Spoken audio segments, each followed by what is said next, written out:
Bismillahirrahmanirrahim. Assalamualaikum warahmatullahi wabarakatuh. Selamat pagi, salam sejahtera bagi kita semua. Yang terhormat Ibu Andri Tendiawaru, SSI MSI, selaku dosen pembimbing mata kuliah Teknologi Informasi. Sebelum kami lanjut membacakan materi yang akan kami bawakan, terlebih dahulu saya akan memperkenalkan diri dan teman-teman saya. Perkenalkan, nama saya Ical Saputra, saya selaku moderator dengan NIM F1G1 21062. Dan saya akan memperkenalkan teman-teman saya. Yang pertama, Ida Fadila Asadiyah, F1G1 21021. Yuni Kartika Miratin, F1G1 21014. Erni, F1G1 21053. Hasmawati, F1G1 20037. Lili Firdaus Gusrin, F1G1 21023. Rensa Gita, F1G1 21009. Dan terakhir, Asar Ardianto, F1G1 21042. Baik, itulah tadi perkenalan kami dan teman-teman kami. Selanjutnya, saya akan mempersilakan kepada Ida Fadila Asadiyah sebagai pemateri pertama untuk membacakan materi yang akan ia bawa. Assalamualaikum warahmatullahi wabarakatuh. Saya Ida Fadila Asadiyah dengan NIM F1G1 021 akan mengawali presentasi ini. Baik, langsung saja. Pemrosesan dengan program. Pemrosesan adalah proses, cara, perbuatan, dan proses. Unit pengolah pusat atau CPU berperan untuk memproses arahan, melaksanakan pengiraan, dan menguruskan laluan informasi menerusi sistem komputer. Unit atau peranti pemrosesan juga akan berkomunikasi dengan peranti input, output, dan setoran bagi melaksanakan arahan-arahan pada kaitan. Unit aritmatika dan logika atau Arithmetic Logic Unit atau ALU adalah alat yang melakukan pelaksanaan dasar seperti pelaksanaan aritmatika, tambahan, pengurangan, dan semacamnya, pelaksanaan logis, and, or, not, dan pelaksanaan perbandingan, misalnya membandingkan isi sebanyak 2 slot untuk kesetaraan. Pada unit inilah dilakukan kerja yang nyata.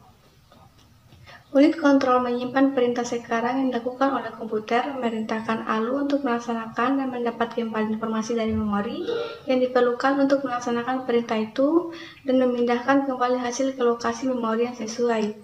Sekali yang terjadi, unit kontrol pergi ke perintah berikutnya, biasanya ditempatkan di slot berikutnya, kecuali kalau perintah itu adalah perintah lompatan yang memberitahukan kepada komputer bahwa perintah berikutnya ditempatkan di lokasi lain.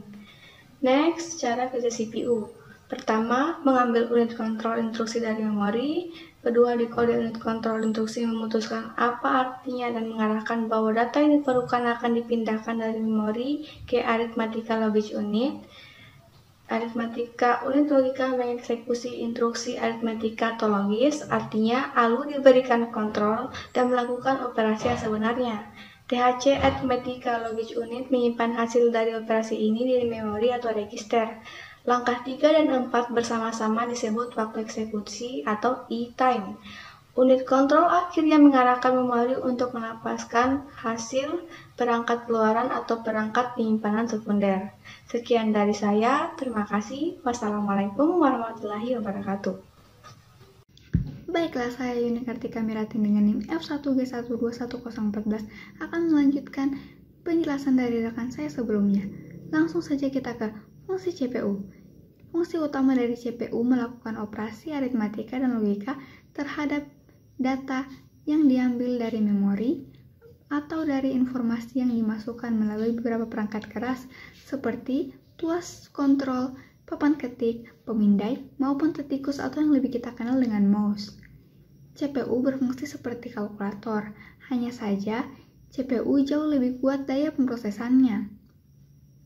CPU dikontrol menggunakan sekumpulan instruksi perangkat lunak komputer. Perangkat lunak tersebut dapat dijalankan oleh CPU dengan membaca dari media penyimpanan seperti cakram keras, cakram padat, disket, maupun pita perekam. Selanjutnya, ada input dan output. Input dan output memperbolehkan komputer mengambil informasi dari luar dan menaruh hasil kerjanya di sana. Dapat berbentuk fisik, hard copy, atau non-fisik, soft copy. Ada berbagai alat input dan output, dari yang akrab kita dengar seperti keyboard, monitor dan disk drive, sampai yang tidak biasa seperti webcam, terdiri dari kamera, printer, scanner, dan sebagainya.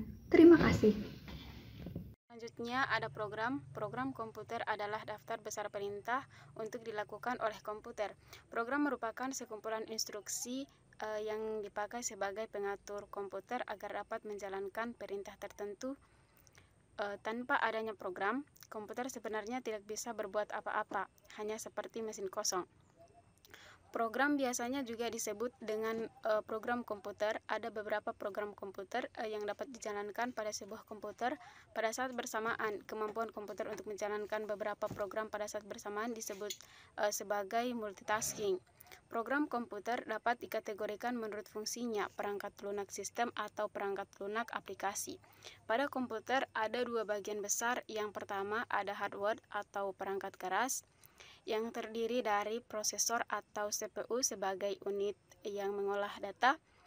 Ada memori RAM sebagai tempat penyimpanan data sementara. Ada hard drive sebagai media penyimpanan semi permanen.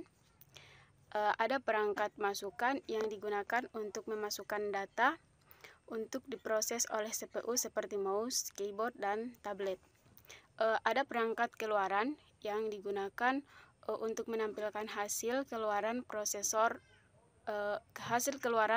pemrosesan CPU seperti monitor dan printer. Yang kedua ada perangkat lunak atau software. Sistem operasi adalah sistem yang terdiri atas berbagai komponen kerja dan metode kerja yang digunakan untuk memerintah serta menjalankan perangkat yang dimilikinya agar sesuai dengan yang diinginkan. Kemudian ada program komputer yang merupakan aplikasi tambahan yang dipasang sesuai dengan sistem operasinya. Terima kasih. Bismillah, perkenalkan saya Harmawati dengan NIM F1G1-237. Di sini saya akan membahas sedikit tentang aplikasi software. Berbagai teknologi lahir dalam berbagai bentuk. Salah satu yang sering digunakan manusia adalah aplikasi software. Software atau perangkat lunak merupakan istilah khusus di forma dan disimpan secara digital termasuk program komputer, dokumentasinya, dan berbagai informasi yang bisa dibaca dan ditulis oleh komputer. Terdapat beragam jenis software yang sering digunakan manusia. Software dapat dimanfaatkan untuk mengedit foto dan video, membuat laporan, atau juga bisa dalam bentuk game. Tentu saja dengan hadirnya software dapat mempermudah aktivitas manusia.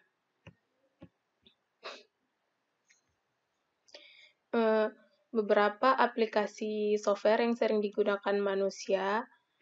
Yang pertama ada Microsoft Office. Microsoft Office adalah software aplikasi yang memiliki sejuta manfaat. Software ini bisa membantu kita untuk membuat berbagai jenis laporan, dari laporan sederhana, keuangan, hingga laporan menggunakan kreasi multimedia yang menarik. Yang kedua ada Adobe Reader.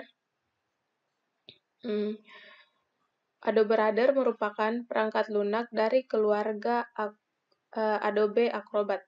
Software ini memiliki fungsi membaca, mencari, verifikasi, dan menandai secara digital dan mencetak dengan data format portable dokumen format atau bisa juga disebut dengan PDF singkatannya. Software ini juga mampu melindungi hak cipta karya agar tidak ditiru oleh orang lain. Mungkin itu saja dari saya, lebih dan kurangnya mohon dimaafkan. Wassalamualaikum warahmatullahi wabarakatuh. Baik, saya Lili Firdaus dengan NIM F1G1-21023 akan melanjutkan penjelasan dari teman saya sebelumnya. Lanjut ke McAfee Stinger. McAfee Stinger merupakan salah satu antivirus portable yang digunakan untuk mendeteksi dan menghapus virus tertentu untuk membantu administrator dan pengguna ketika berhadapan dengan sistem yang terinfeksi. Software ini mampu mendeteksi beberapa virus dan membasminya secara lebih gampang jika dibandingkan dengan program antivirus lainnya. Selanjutnya ada Google Chrome. Google Chrome adalah software yang digunakan untuk melakukan pencarian di dunia maya. Sebuah perambahan web sumber terbuka yang dikembangkan oleh Google dengan menggunakan mesin rendering WebKit. Proyek sumber terbukanya dinamakan Chromium. Google Chrome memiliki beberapa kelebihan yang membuat penggunanya betah, seperti diantaranya simple, cepat diakses, memiliki fitur menarik, dan memiliki add-on yang lebih simpel dibandingkan dengan software pencarian lainnya. Sekian dari penjelasan software, selanjutnya beralih ke sistem informasi.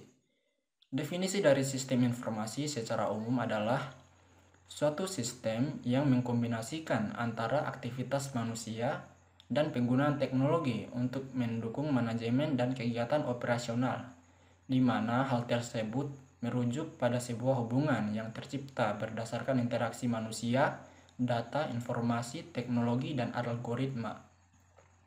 Penggunaan dari sistem informasi sendiri ditunjukkan untuk mengolah berbagai informasi yang dikelola oleh setiap perusahaan atau organisasi, sehingga sumber daya atau resource yang dibutuhkan tidak terlalu besar dan mempersingkat waktu penanganan proses. Selain itu, data yang dikelola juga dapat digunakan kapan saja dan di mana saja, serta mampu mempersingkat birokrasi yang ada dengan software pencarian lainnya. Sekian dari saya, materi selanjutnya akan dibawakan oleh teman saya. Baik, saya akan melanjutkan materi dari teman saya sebelumnya mengenai hubungan antara software dan hardware. Software dan hardware akan bekerja bersama dalam sistem komputer dan memiliki keterkaitan satu dengan yang lainnya. Jika hardware tanpa software, maka suatu operasi komputer tidak bisa dijalankan. Begitupun sebaliknya. Hardware apabila tanpa software, maka komputer hanyalah sebuah mesin yang tidak berguna, karena software tercipta untuk menulis fungsionalitas pada komputer tersebut, sehingga terciptalah sebuah komputer yang memiliki fungsi untuk digunakan. Jadi kesimpulannya, software dan hardware merupakan fondasi penting untuk membangun sebuah komputer yang memiliki fungsionalitas bagi para penggunanya. Terima kasih. Perkenalkan, nama saya Asar Ardianto dengan NIM F1G1210042. Saya akan melanjutkan materi dari rekan saya sebelumnya. Interface pengguna atau lebih sering disebut dengan User Interface atau UI merupakan bentuk tampilan grafis yang berhubungan langsung dengan pengguna. Atau secara sederhana, UI merupakan tampilan produk digital yang dilihat oleh pengguna. Hal yang dimaksud dengan tampilan di sini adalah seluruh elemen visual dari platformnya, mulai dari warna, ilustrasi, gambar, hingga layoutnya. Manfaat dan fungsi UI antara lain yaitu 1. Menarik konsumen baru, 2. Memperkuat branding, 3. Membuat pengguna betah, 4. Mempermudah pengunjung untuk membeli. Ada beberapa karakteristik UI yang dijadikan patokan untuk membuat tampilan platform yang lebih menarik. Di antaranya yaitu 1. Desainnya harus sesuai minat pengunjung.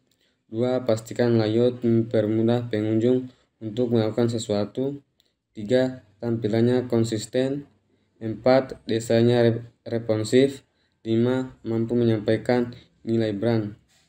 Tadi materi yang telah dibacakan oleh teman-teman saya, semoga bisa bermanfaat bagi kita semua. Saya tutup dengan ucapan Assalamualaikum warahmatullahi wabarakatuh.